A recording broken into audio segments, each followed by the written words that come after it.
The fog of Inkerman, 1854, the siege of Sevastopol had just begun when Russia struck back. On the cold morning of November 5, 1854, a thick fog rolled over the hills near the city. Hidden inside it marched 50,000 Russian troops, determined to smash the Allied armies before reinforcements could arrive. The attack fell on the British positions at Inkerman. Outposts were overrun. Cannon thundered unseen in the mist.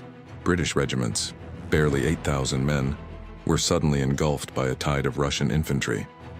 The battle became chaos. Men fought at 10 paces, often not knowing friend from foe until the clash of bayonets. The Russians expected an easy victory. Instead, the British fought like cornered lions, firing until their muskets were too hot to hold, then charging with bayonets. French troops rushing up the valley joined the fight, their zouaves and line infantry cutting through the fog with fierce counterattacks. In the shadows of the battlefield, Ottoman soldiers held the vital trenches and redoubts around Balaclava, guarding supply lines and preventing Russian flanking attacks. Their presence ensured the coalition could focus every musket and bayonet on the main assault. Without them, the rear would have collapsed. Hour after hour, the slaughter raged. Russian generals hurled wave after wave into the fog, but the Allied lines held, bloodied yet unbroken.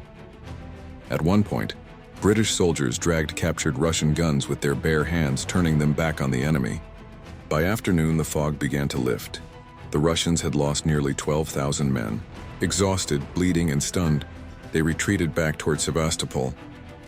The Allies, outnumbered nearly 6-1, had held their ground.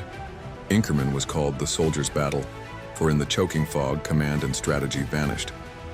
Victory came not from orders, but from the courage of common soldiers, standing shoulder to shoulder in the mist.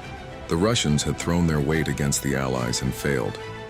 The siege of Sevastopol would continue, and the world saw that the Ottoman-British-French alliance could not be broken by numbers alone. Please like and follow for more content.